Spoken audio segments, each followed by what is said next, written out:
You are Locked On Ole Miss, your daily podcast on the Ole Miss Rebels. Part of the Locked On Podcast Network, your team every day. Thanks again for making the Locked On Ole Miss podcast your first listen every day. We're free and available wherever you get your podcast, including YouTube. We are part of the Locked On Podcast Network, your team every day. Hello, everybody. I am Steven Willis from the Locked On Ole Miss podcast.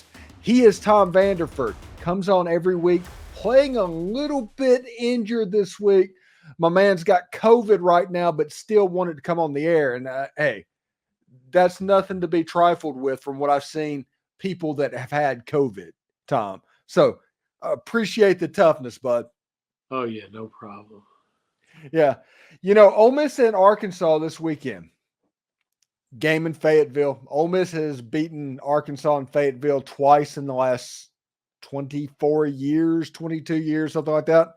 Talked to Bill Flowers, by the way, on Wednesday. And he was a part of the 2000 team that beat Arkansas. And I was like, hey, Bill, what do you remember about winning that game? What sticks out to you in that game? And he says, I don't remember anything of that game except this. There was a streaker that came out of the crowd with a hog nose that he put on his junk, ran out naked, went and pinched Matt Jones, the Arkansas quarterback, on the butt with a hog hat. And that's all that Bill Flowers can remember. And actually, after hearing his story, yeah, I can understand why he could only think of that. That's hilarious. It's absolutely nuts. Bill Flowers, you know, the year after that, there was the 7 overtime game. And there's so many weird things that happen in this football game. What do you think needs to happen for Ole Miss to kind of turn this all around? Well, Pooh needs to have the game of his life. I think he's primed to do so. I think he will rally the rest of our defense around him, as many other people. I'm kind of concerned about our offense. If we see the offense we saw in the third quarter against Oklahoma, that'll be good. You know, so for on offense, my big thing is Jaxson, Dart, and offensive line. I think Trey Harris will be back. Defense, it's all of the energy that we've read about Pooh going back to Arkansas one last time.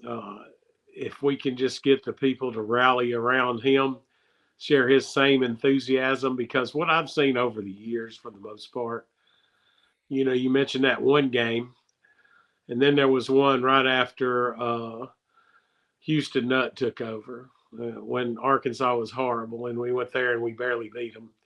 That's the night that Chuck Rounsaville from the Ole Miss Spirit almost got arrested. Yeah. Because, after that game, it was nuts. Everybody talks about that Tennessee game in 2021 as hostile. That Arkansas game was unbelievably hostile. It was.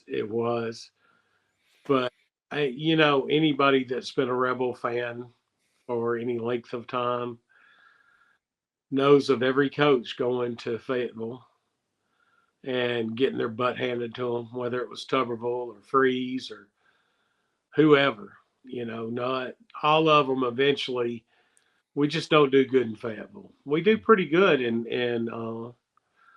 the other place there in Arkansas where we play a COVID memory here. I can't. Yeah, Little Rock. Yeah, we do Little Rock usually, but Fayetteville, we're just not good. So, and it's supposed to rain, and any Ole Miss fan with any experience with that remembers cold, rainy games. But you know what? I just got a good gut feeling about this game. I think the defense is going to lead the way. I'm hopeful. I get to see Bentley run the ball some.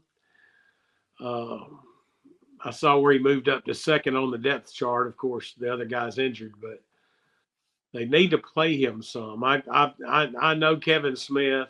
I know that he loves Parrish. I get it. But you need to keep those other good backs. So, you know, give them some carries. Keep everybody fresh. Yeah, it would make a bunch of sense. If you look at the players that I have to watch. These are the three names of three players that I think are going to play a big role in the Ole Miss Arkansas game. Obviously, Jaxson Dart. I mean, it's, we're not speaking out of school when we talk about the quarterback being important.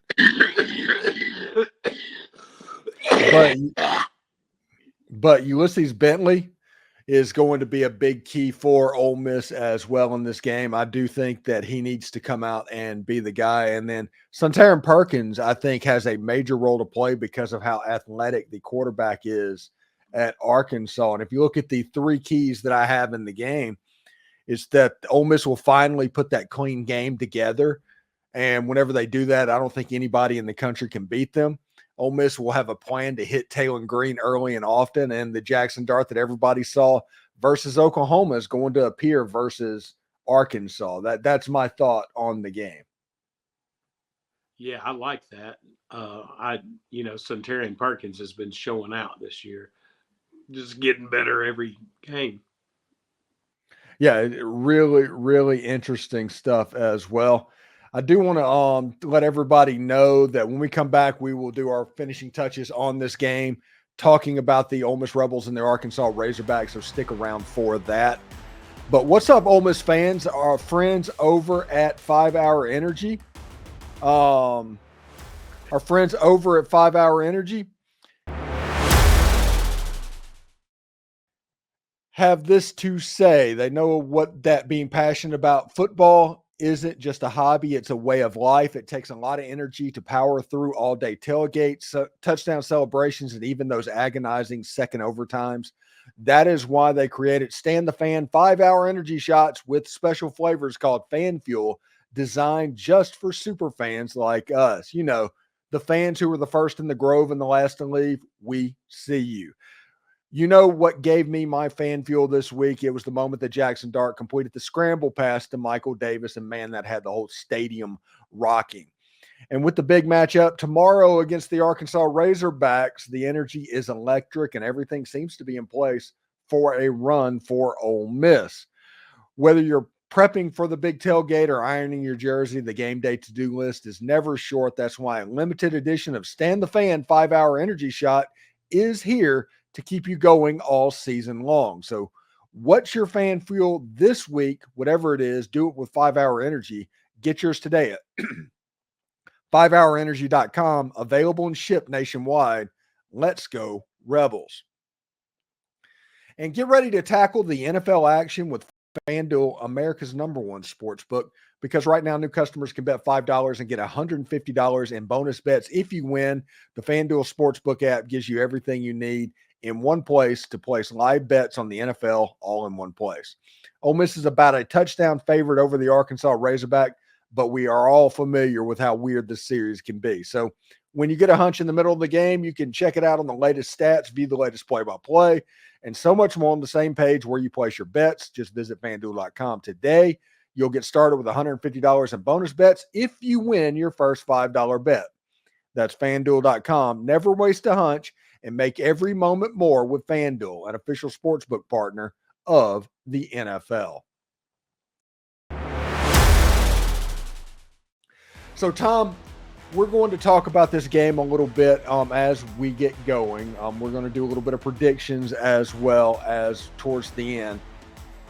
How do you think this game is going to go for Ole Miss? Well, from watching the rest of the games this year, I think we'll have a very well scripted first drive. I think we'll score.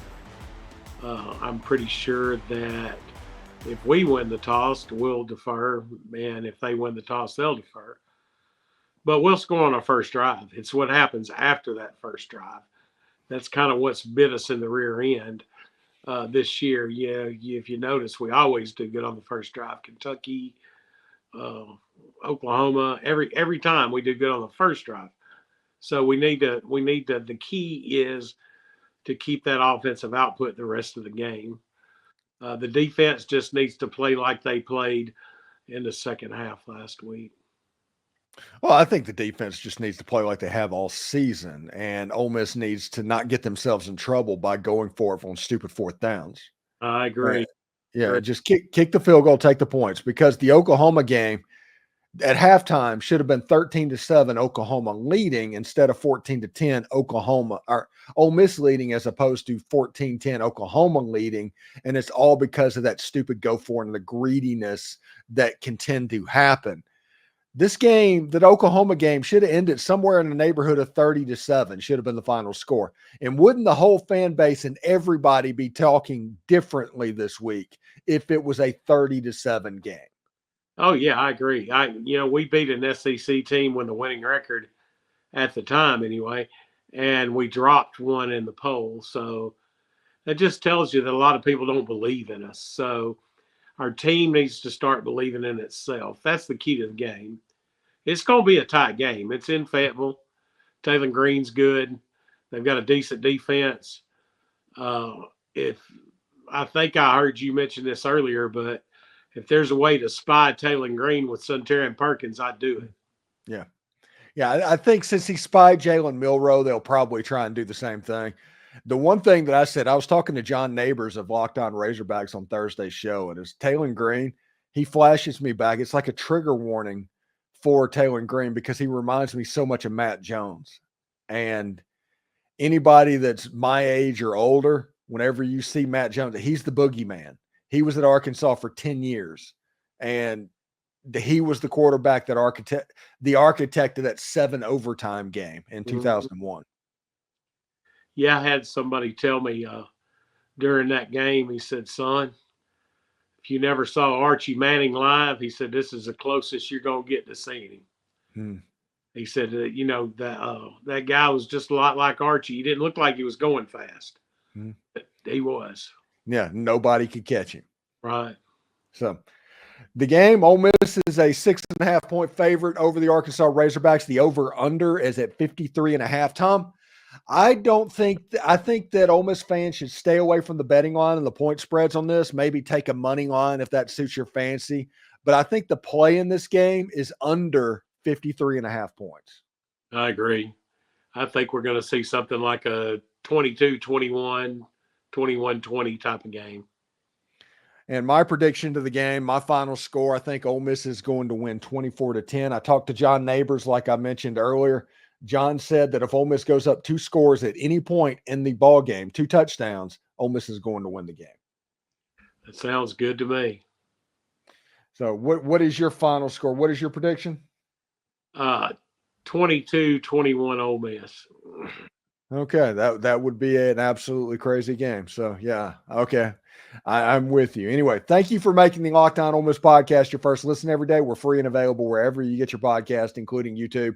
We are part of the Locked On Podcast Network, your team every single day. Tom Vanderford joining the show just like he always is. He is fighting COVID, and I'm assuming over the weekend, over the next few days, he's going to be taking NyQuil and DayQuil and doing whatever he can to be normal. That is correct. All right, Tom, I want you to get better, feel better. We'll talk to you next week, buddy. Hotty toddy. Hotty toddy.